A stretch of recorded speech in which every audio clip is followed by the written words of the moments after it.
Hola amigos, ¿cómo están? Bienvenidos a La Voz del 21. Mi nombre es Mayra Calderón y en estos momentos lo que se está tramitando es una declaratoria de emergencia en Lima.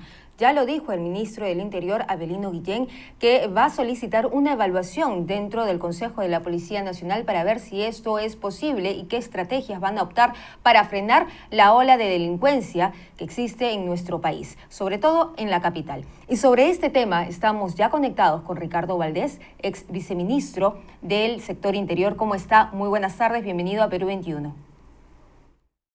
Buenas tardes, un gusto. ¿Cómo está? La consulta ¿es posible una declaratoria de emergencia en Lima? ¿Cuáles son las estrategias que se deben analizar? La policía, para tomar esta decisión, ¿la policía está rebasada? ¿No se da abasto? Ujú. Sí, la Constitución establece que por razones de orden interno, entre otras razones, se establece que se puede declarar en emergencia al país o una zona del país. En ese sentido, podría declararse perfectamente a Lima Metropolitana en emergencia. ¿Qué significa declarar en emergencia? De acuerdo a la Constitución, implica la suspensión de ciertas garantías.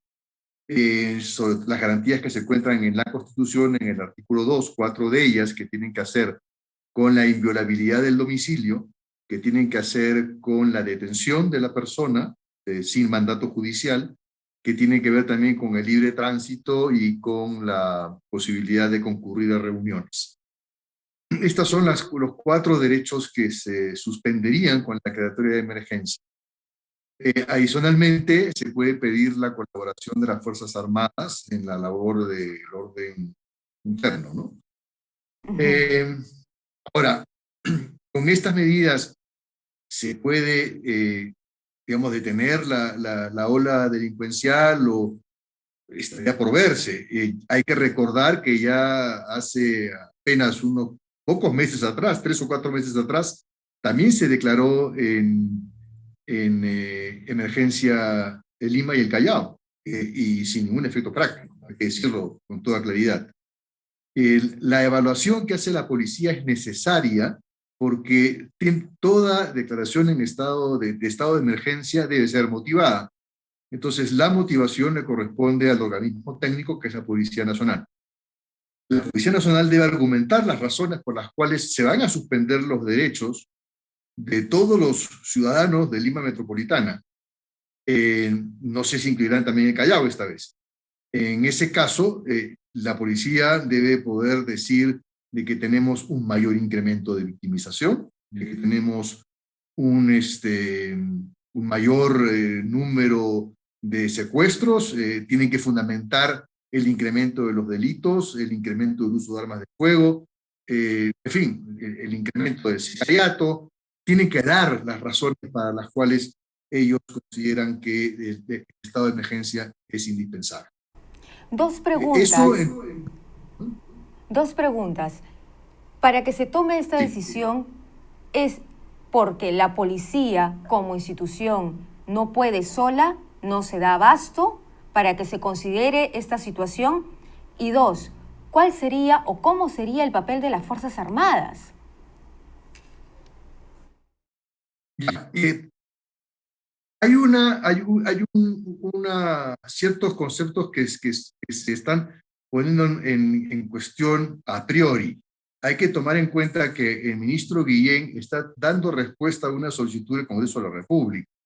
El Congreso de la República considera que hay un incremento de la delincuencia y que la delincuencia está desbordada en la ciudad.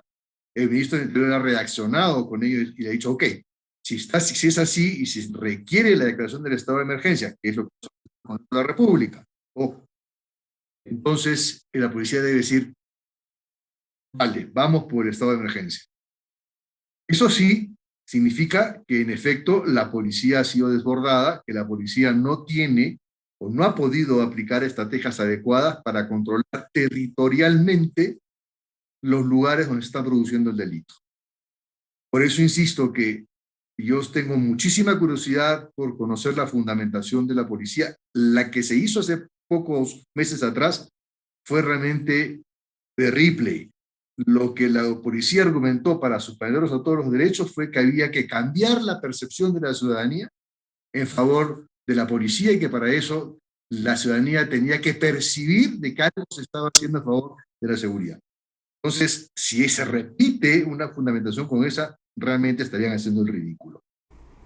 ¿Cómo Porque sería el para papel de las eso Fuerzas no se Armadas? necesita declarar el estado de emergencia. Lo que se necesita es un trabajo serio, coordinado entre la Policía Nacional y los municipios que conforman Lima Metropolitana, en donde se debe fortalecer el patrullaje con los serenos y con los patrulleros de la policía, donde deben salir a patrullar la mayor cantidad de vehículos, me refiero a motos, me refiero a camionetas, a carros, donde debe situarse a la policía en las horas punta y en las zonas calientes para prevenir que se produzca un robo, y si se produce un robo, actuar de inmediato.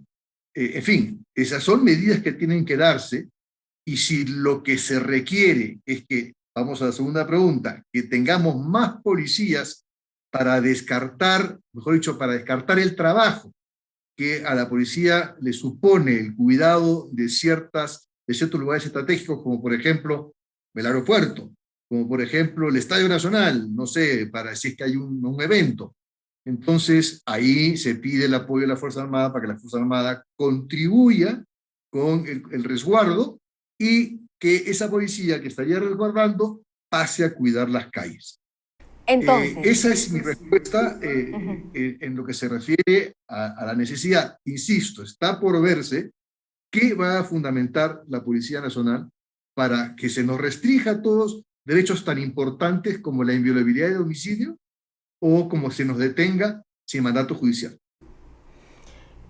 yo quería hacer hincapié en el papel de las Fuerzas Armadas porque cuando hablábamos también con otros especialistas nos decían, las Fuerzas Armadas tienen una estrategia muy diferente a la Policía Nacional.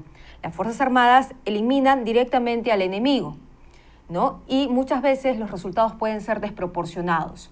Entonces, ¿cómo va a ser, bajo esta premisa, cómo va a ser la labor de las Fuerzas Armadas? ¿Debería ser de acompañamiento o solamente debería actuar en ocasiones realmente que lo ameriten, peligrosas, casos puntuales? ¿Cómo debería ser? ¿O cómo Mire, cree usted las que...? Fuerzas Armadas no están preparadas para enfrentar la inseguridad ciudadana. Eso lo dicen los propios integrantes de las Fuerzas Armadas. Yo he escuchado a excomandantes generales del ejército, por ejemplo, manifestarse en ese sentido, ¿no? ¿De qué manera pueden contribuir las Fuerzas Armadas? Descargando de trabajo a la policía. Uno. Dos, apoyando a la policía, por ejemplo, los retenes. ¿Qué significan los retenes? Es importante, por ejemplo, que si se hace un bloqueo de una vía importante, en una hora importante, para poder revisar y chequear a las motos y poder saber, junto con detectores de metales, saber si es que en esas motos va gente que se encuentra armada y poder detenerlos. Entonces, se satura una zona en donde la policía es la que interviene, pero la Fuerza Armada contribuye un poco a generar un círculo de seguridad. Eso es una forma como pueden intervenir las Fuerzas Armadas, pero intervenir directamente en la persecución del delito lo veo muy complicado. Es decir, nadie persigue a ladrones de celulares con tanques, ni tampoco se enfrentan digamos, a motos que cometen asaltos con fusiles o con ametralladora. Eso eso es un disparo ciego que obviamente puede ocasionar más muertes de inocentes que de los responsables, ¿no? ¿Y cómo Entonces, en sería? síntesis y en corto, las Fuerzas Armadas no se encuentran preparadas para enfrentar la inseguridad. Se encuentran preparadas para la defensa nacional y para enfrentar un enemigo externo, o eventualmente, como pasa en el EBRAE, un enemigo interno, pero que se encuentra claramente delimitado, y ahí lo que es simplemente estrategia contra estrategia y poder de fuego contra poder de fuego. ¿Y cómo sería, viceministro, esta de darse, ¿no? Esta declaratoria de emergencia? ¿Sería muy similar a la que ya vivimos anteriormente con la pandemia? Cuando se declaró en emergencia varias zonas del país por la pandemia, ¿sería muy similar? ¿Cómo lo ve usted? No, no sería similar, porque cuando se hizo la declaratoria de emergencia por la pandemia, Ahí el propósito era controlar las zonas de amplia congestión y también se declaró la emergencia para poder controlar a los vehículos en el toque de queda, para decirlo con claridad. Entonces, y para impedir que los vehículos circularan. Entonces, ahí sí las Fuerzas Armadas cumplieron su rol, porque ellos pueden, en efecto, establecer un cerco que impida que los vehículos transiten y a su vez pueden colaborar a dirigir a la gente y a separarla y a distanciarla socialmente. Y ese fue lo que cumplió las Fuerzas Armadas durante el estado de emergencia por la pandemia. Y ahí se estaba trabajando un poco a favor de la ciudadanía para contribuir con el orden interno, con el orden público y con el distanciamiento social obligatorio en el que nos encontrábamos. Nada de eso va a ocurrir para efectos de lo que es la lucha contra el crimen organizado. Las Fuerzas Armadas no investigan la criminalidad, ni tampoco van a poder intervenir en lo que es en la persecución de criminales, porque tampoco se encuentran preparados para ello. Las Fuerzas Armadas pueden intervenir eventualmente, si se considera, para simplemente restarle trabajo a la policía en el cuidado de instalaciones, por ejemplo, embajadas, o para ayudar a la policía en los retenes o en los bloqueos que se pueden hacer en ciertas avenidas con la finalidad de hacer operativos de intervención. Muy bien, yo le agradezco su presencia con nosotros, viceministro, ex viceministro, por estar aquí en Perú 21 TV, analizando esta posible trámite de declaratoria de emergencia en Lima, que ya lo ha anunciado el ministro del Interior y que pues va a esperar la evaluación que haga el Consejo de la Policía Nacional. Muy amable, muchísimas gracias. Y después de eso hay que recordar también que debe ser comunicado al Congreso de la República, que es el paso siguiente que tiene que darse. Muy bien. Muchísimas gracias, muy amable. Gracias por estar aquí. Era entonces el ex viceministro del sector interior, Ricardo Valdés, que analizaba con nosotros cómo sería una declaratoria de emergencia por la amenaza de la delincuencia que está viviendo Lima. ¿Qué derechos se estarían violando? Ya lo dijo. El domicilio, por ejemplo. Tendrían la potestad de ingresar al domicilio con el objeto de encontrar al delincuente y pues frenar todo lo que está pasando en esta ola de delincuencia. Hemos visto varios casos a lo largo de los días y es una clara preocupación desde el Congreso de la República. Además, los alcaldes tanto de San Martín de Porres como de Magdalena han solicitado esta medida. Vamos a ver en qué queda dentro del Consejo de la Policía Nacional, cuáles son los fundamentos que dicen para dar con el resultado, finalmente, de esta declaratoria de emergencia para la capital. Esta es la información, regresamos más adelante.